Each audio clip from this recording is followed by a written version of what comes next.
today I'm excited to have on the show Laura Gray.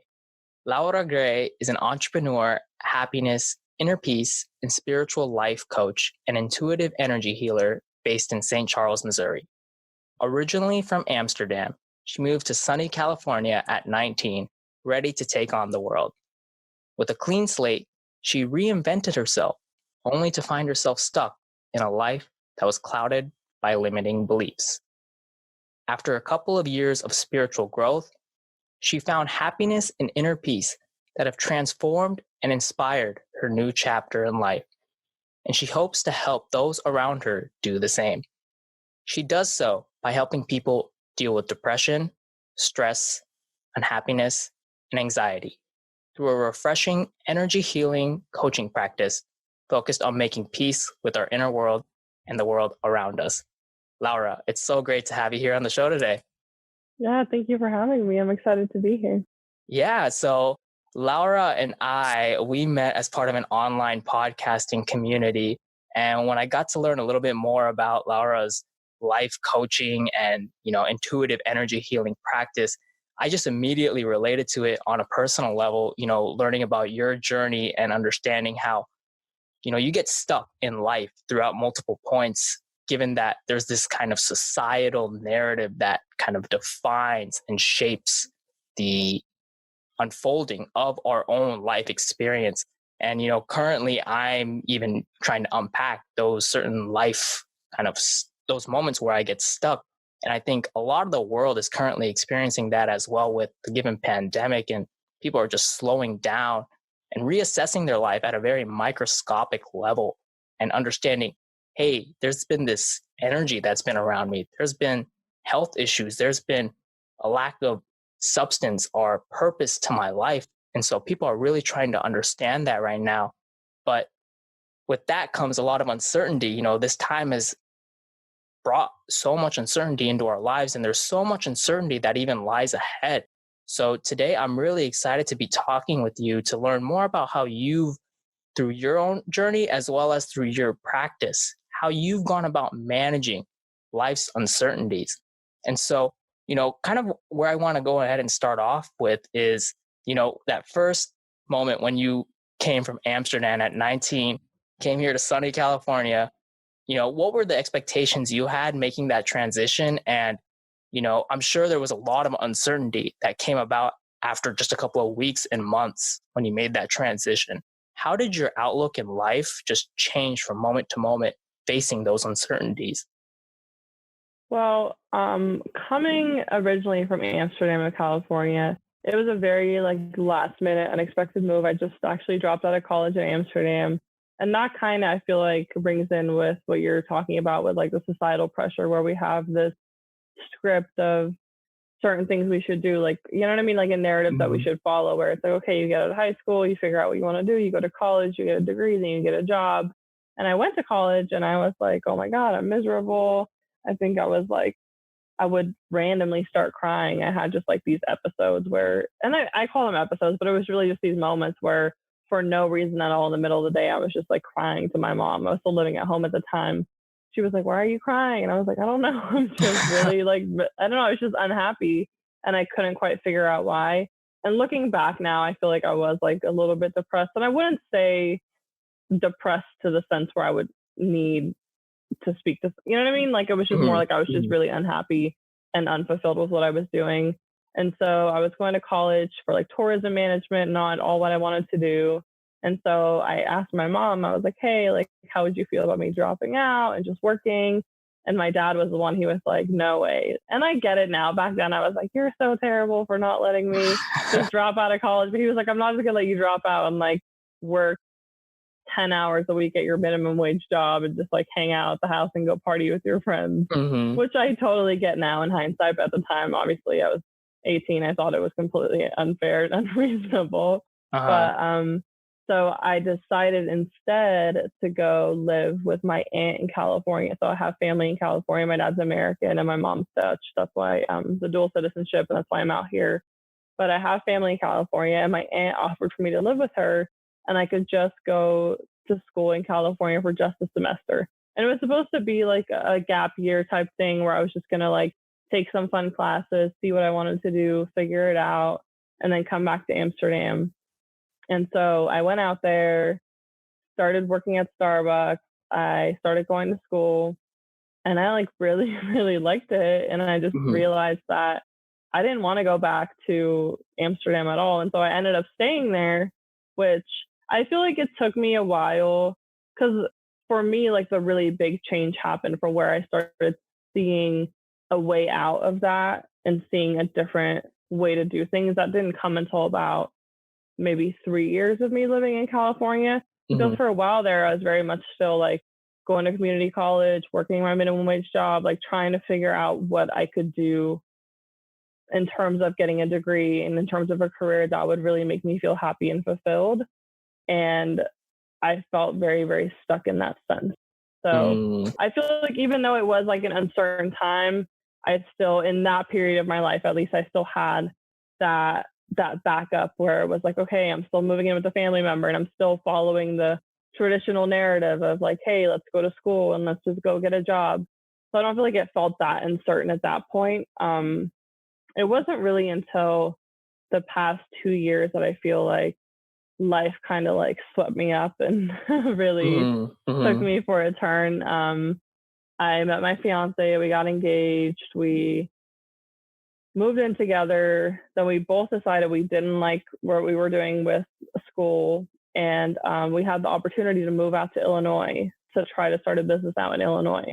And everyone in our family was like, don't do it. You're going to be unhappy. You're going to be miserable. Like, why would you leave California to go live in the Midwest? And, you know, no offense to the Midwesterners, but we live in the Midwest still and we really, really like Mm-hmm. it here.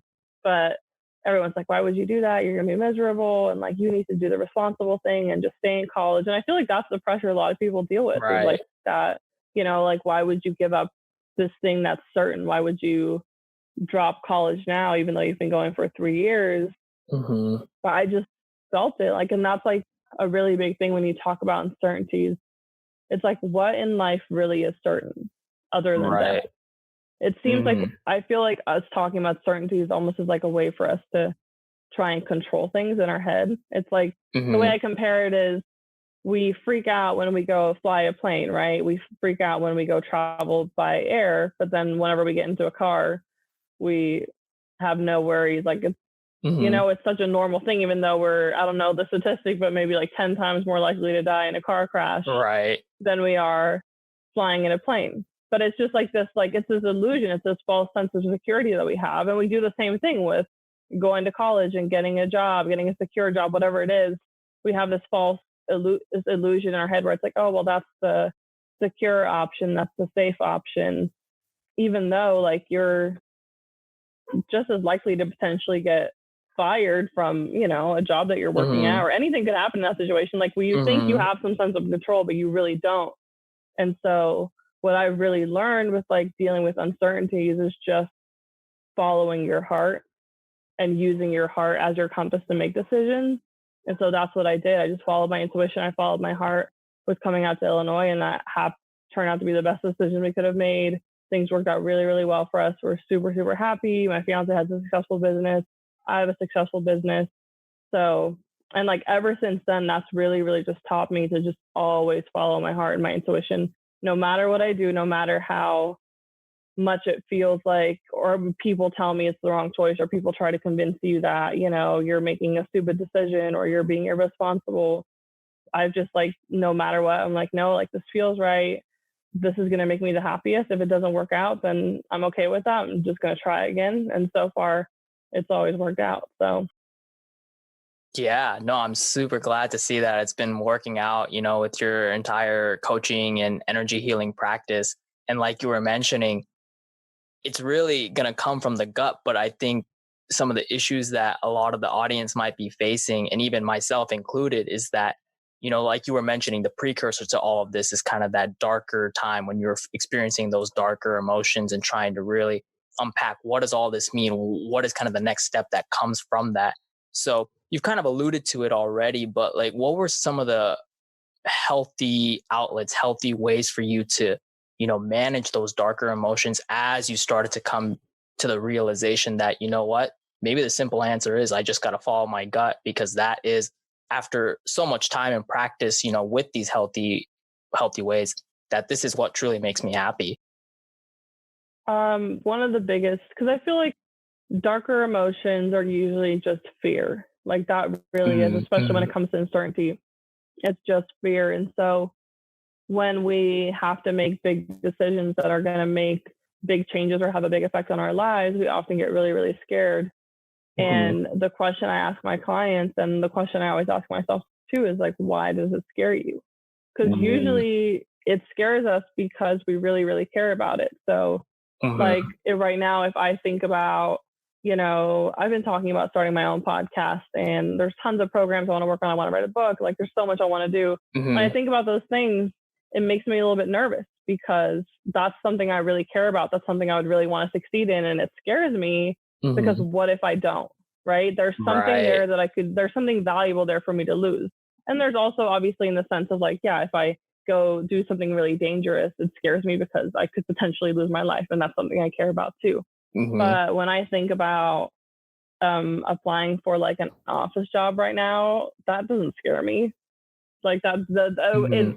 it stirs no emotion in me whatsoever. If I were to think about applying at Starbucks again and going back to that job, that doesn't scare me because that's not something that I'm passionate about at all. It might scare me in the sense of like, I don't want to go back to the life that I had before, Uh-huh. but it doesn't awaken something in me. So one of the biggest things I give my clients too is just like identifying your emotions, identifying your fears, and instead of like running away from them or shutting down or being like, oh, I shouldn't do this, I don't want to feel this way, befriending those emotions. Like watching them come in, identifying why am I feeling this way? Where is this feeling coming from? What can I learn from this feeling? What can this feeling tell me about myself and my inner world and about the thing that I'm so scared of? Right, right. It's really getting to that deep rooted analysis, like you were mentioning. I think a lot of times we understand that there is fear there, but it's really, like you were mentioning, what is the root cause of that fear? And I don't know. I'm curious to hear your thoughts. Is it just a matter of, I guess it does come back to kind of uncertainty and the unknown, but is it more like, is there a fear of succeeding at that? Like I've seen success and I've seen one version of it, and I don't want to necessarily, I don't know why we don't want to see the other side to that. There's so many different sides, with different career opportunities, with different paths that you can take. What have you found is kind of that limiting belief to wanting to plunge into that unknown? I think it's different for a lot of people. I think a lot of people associate money with evil, where they're like, money is the root of all evil, and people who are successful are selfish.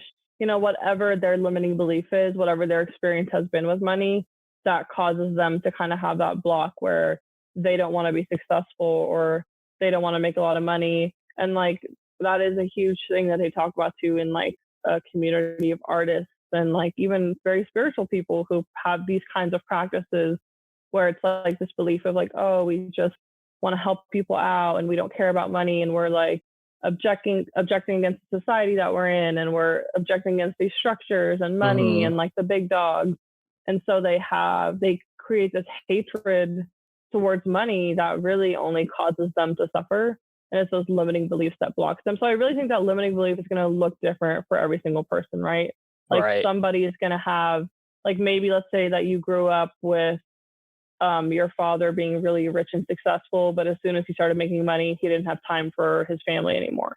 You're Mm-hmm. going to have that limiting belief that, oh, like money equals being too busy for your family.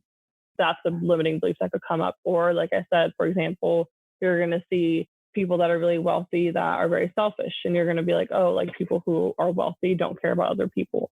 So that limiting belief is just, it's something different for everybody. Right, right. So I guess it's really a matter of people being able to, I guess, do that self work then, like you're kind of alluding to, and understanding what is the emotion tied to this idea that I have in my mind, this self limiting belief. I'm curious to understand, because with emotion kind of comes energy, and that's what you're all about, understanding the energy that surrounds these different ideas and beliefs. What are some common energy based practices people can kind of incorporate into their life too? understand these beliefs at a deeper level and also kind of prepare themselves for those uncertainties that come with life when they're thinking about making a transition career wise, looking at romantic relationships, looking at, just reassessing life as a whole. What are some practices you can recommend? As far as working through limiting beliefs, I'm not sure there's really any energy like work practices that you can do to really work through your limiting beliefs. I think your limiting beliefs are really a matter of you just like going back and assessing where those come from. Like very often our limiting beliefs are created in childhood. And this is Mhm. actually something one of my fellow coaches, a good friend of mine, was talking about yesterday in a workshop I was having, how most people develop their emotional toolbox by age 5. And that's Mhm. like, we're basically all like little kids running around trying to get, I mean, deal with the Yeah. world. And so much of our limiting beliefs comes from the way we've learned to deal with things or the way we've seen the or interpreted the world to be in our childhood. And so when you feel a limiting belief come up, when you feel a challenging situation come up, and that's really like with any kind of dark emotion that comes up, any kind of challenge that comes up, it's always just a mirror pointing you inward and showing you something within yourself that needs to be healed in order for you to be happier and be more successful. And so, and with successful, I don't just mean financially, right? Success can look Yep. any way you want it to look. It just really is about just having that inner peace and that happiness. And so, really, I feel like your whole life is like a roadmap to getting you to this place of being happy and having this inner peace. And it's Mhm. like all these challenging emotions you face, all these challenging relationships in your life, challenging situations are all things that are pointing you inward. And when you feel something like that coming up, you can kind of identify like, hey, like, what does this challenge look like? What does that make me feel like? Like, how do I feel in this moment? And what kind of limiting beliefs do I have about either this person or myself? And then kind of trying to identify when was the first time that you felt like that. So kind of going back to your Mhm. childhood, like when's the first time that you remember feeling like that, and identifying where that memory comes from, why you created that memory for yourself. Because oftentimes that emotional toolbox is just like sort of a ton of defense mechanisms where it's like, Right. for little children, a very common thing is their parents tell them like, oh, you know, children are meant to be seen, not heard. And, your opinion doesn't matter. And like, just be quiet and don't interrupt the Mhm. adults. And Mhm. it causes for adults who are very shy and who have a hard time speaking their truth and have a hard time speaking up. And like, it shows up in their energetic system, but it is definitely a limiting belief where they've kind of like learned to protect themselves from their parents getting angry at them by just shutting down and being quiet. And now Right. in the adult world, it's no longer serving them. You're actually sabotaging themselves. They're just not aware of it. It's just this limiting belief where they think that's just a part of them. They just think, oh, I'm just a quiet person. I'm just a shy person. And it's doing the work to really sit down and identify, why do I feel that way? Like, where does that come from? So that's really the best way that you can deal with limiting beliefs. And then as far as dealing with any uncertainties in life, a good practice to do is through meditation, is Mhm. connecting to earth and source energy. Because earth energy is what really makes us feel very safe, nurtured, kind of like at home, like we're meant to be, like we're Mhm. cared for. If you kind of imagine it like Mother Earth, like what you would imagine Mother Earth to be like, just providing food for you, providing shelter for you, like a very loving, motherly energy, right? Right. So it's kind of like imagining that in the form of energy, literally entering up through the soles of your feet. So something I often do with my clients is I have them sit down and I have them imagine that there's roots growing out from the tip of Mhm. their tailbone and the soles of their feet into the earth, and that through those roots, they're absorbing that earth energy and they're just like moving it all the way through their body. So it's kind of just imagine like this really warm red energy just moving all the way up, making you feel very safe and secure. And this is the energy that's going to help us with our anxiety and our scattered thoughts and overthinking things, because it's going to make us feel very like cared for, protected, safe, like everything's going to be okay no matter what. And then also opening up the crown of our head and like allowing in source energy, which is this very light and bright energy that's meant to help us feel very guided, like we're part of the bigger picture, like we have faith in the bigger picture, we have faith in ourselves, we have faith in a higher power. And those two energies combined make this very balanced energy within us that kind of make us feel like we can face anything. Yeah, it's crazy because as you were kind of detailing all of that, I myself, like in the chair I'm sitting in right now, slowly started to feel kind of those roots as you were speaking to that point, and Hmm. can kind of feel that oneness that you were alluding to. So I hope for the audience sake, maybe incorporate that into your livelihoods if you're feeling as if energetically you kind of feel off, if you're feeling as if you can't take on those uncertainties in life, maybe try and find that safe, secure space by rooting yourself to Mother Nature and Earth, like Laura was mentioning.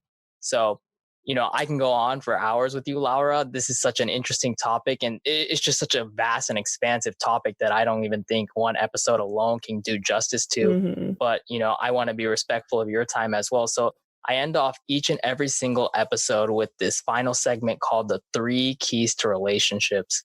And so this is a segment where I ask guests these 3 questions to understand their own relationship insight and philosophy. And these questions pertain to any and all relationships. So, social relationships with friends, family, with romantic partners, and business setting, any and all relationships. And these are kind of quick fire questions. So, I'd love to hear you just elaborate on these questions. So, the first question I have is, what's your number one relationship red flag? So my number one relationship red flag is when somebody doesn't validate you.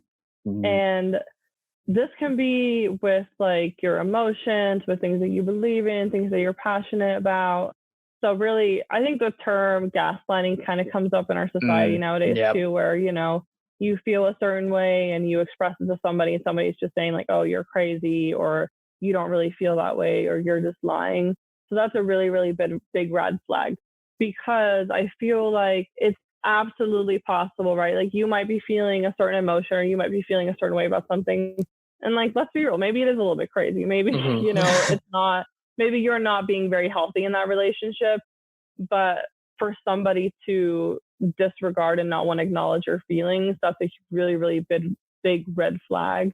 So I feel like it's just so important that no matter what it's about, just being able to be in a safe space where you're able to say like, hey, what you're doing right now is making me feel this way, and have that person have that open conversation and want to help you heal and be open to being better themselves and being open to like healing the relationship. So, I have this example in my own life where for like when my fiance and I first got together, and I realized now it was totally like my energy was really dependent on him.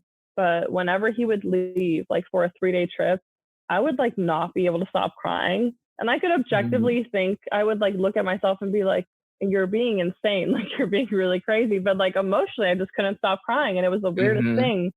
And I would like tell my friends, I tell my mom, they were all like, oh, you better not tell him that because you're going to seem really clingy and really weird and he's not going to like mm, that. But I just felt this need to like, not to like try to make him feel bad where I was like, you can't leave me. It was just more of like, I felt like I wanted to express that to him because he was my mhm, partner, obviously. So I talked to him about it, and I didn't get that backlash from him, right? Where it was just like, oh, that's crazy. He was just more like, oh, like, just acknowledge my feelings, and then also acknowledge that, yeah, like, obviously I don't want you to feel upset when I leave. And obviously I should be able to leave and you should be able to leave and not be a problem. So like, let's figure out what we can do to heal this. Like, let's figure right. out what's causing this for you. Cause it ended up being something like I was totally being triggered by something else in my life, right? Mm, That was causing me to be so upset. But instead of being called crazy or, like not being acknowledged, where it's like not being validated in my feelings, he just validated me and listened to me and wanted to help me be better and help me become the best person that I could possibly be. So that's like a really, really strong example of that. And I feel also with like things that you believe in like religion or just spiritual beliefs or political beliefs, I think a lot of people want to argue and try to convince you that you're wrong.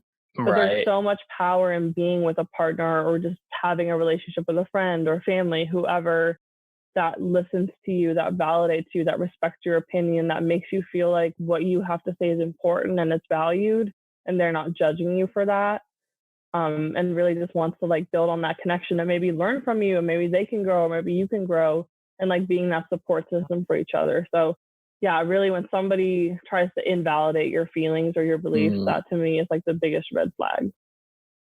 yeah, no, definitely. And I hope that people take away from this to kind of lead with a more vulnerable and open heart when they do interact with individuals, and they create kind of this community and environment around them where you can be able to engage in those tough conversations and not feel as if there's going to be potential backlash or some negative consequence. So I really hope that people start to open up their minds and understand everyone's going through something. The uncertainties in their own life may not relate exactly to what you're going through, but that doesn't necessarily mean you have to invalidate those uncertainties, because who Hmm. knows, maybe in a couple of years you might go through that and then it's like, that's why they were feeling like that. Exactly. So I really love that you brought up that point, that example. And I hope that everyone can find like partners or friends that are like your fiance and that can kind of really just say, hey, I'm sorry I make you feel this way. Let's figure out a way. Let's figure out a way, because we need more of those kind of relationships in our life.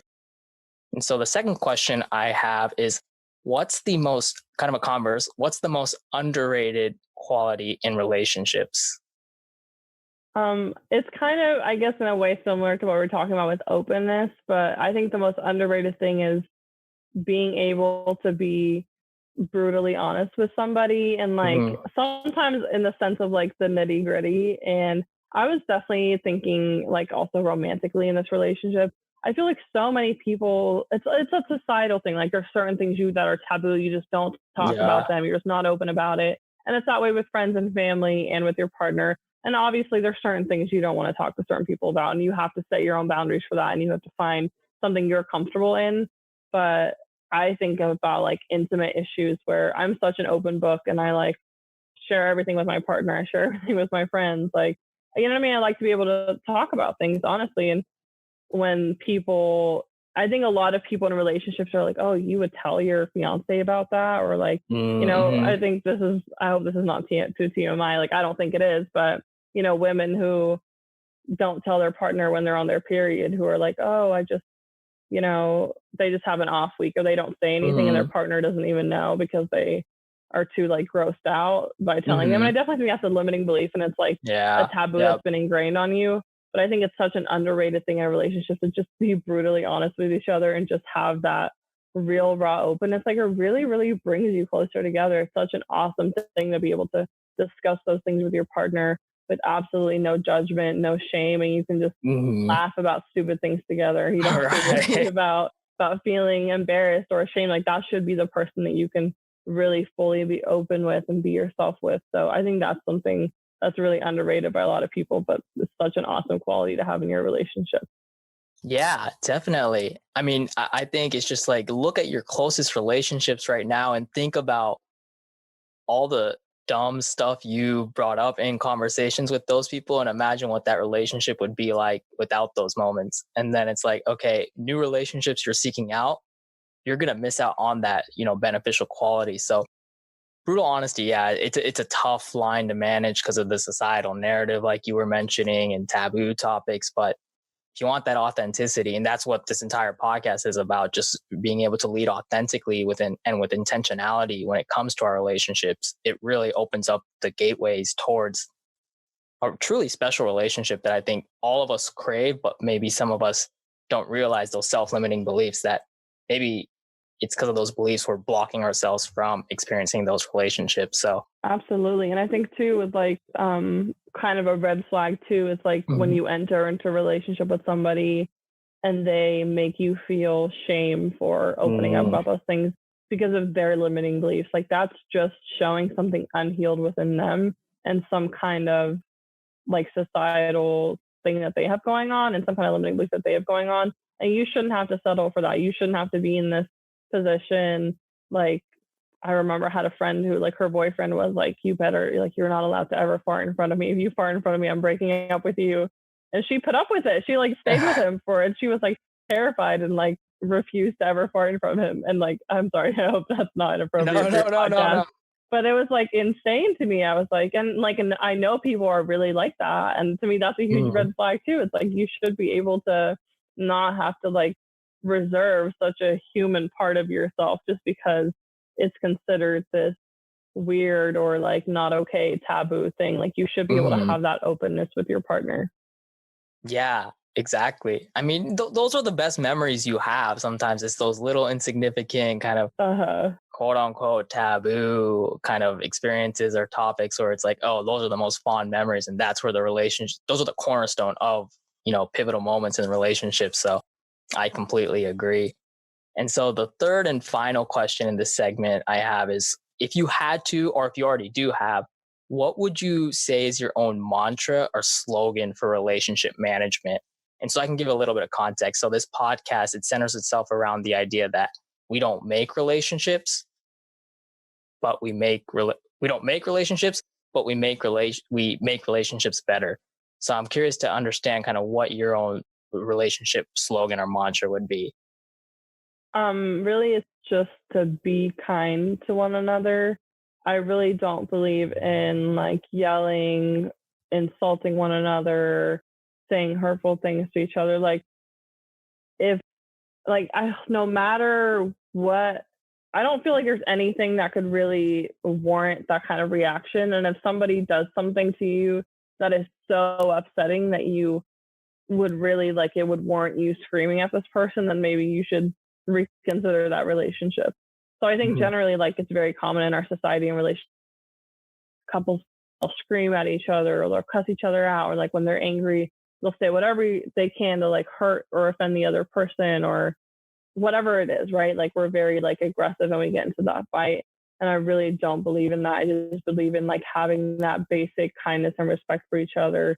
And it really goes back to that first thing of like the biggest red flag is like not being validated in your Mhm. relationship and not being able to have that open communication. Like if somebody does something that hurts you, just you can have a civil conversation about that. You can still be kind and respectful of that person and meet them with love and Right. then express how they have hurt you and how it's affected you and why you're upset. Like there's really no reason for you to be screaming or yelling. And like I do understand situations come up, right? Where like not everybody has the most open, understanding partner that's willing to communicate with them.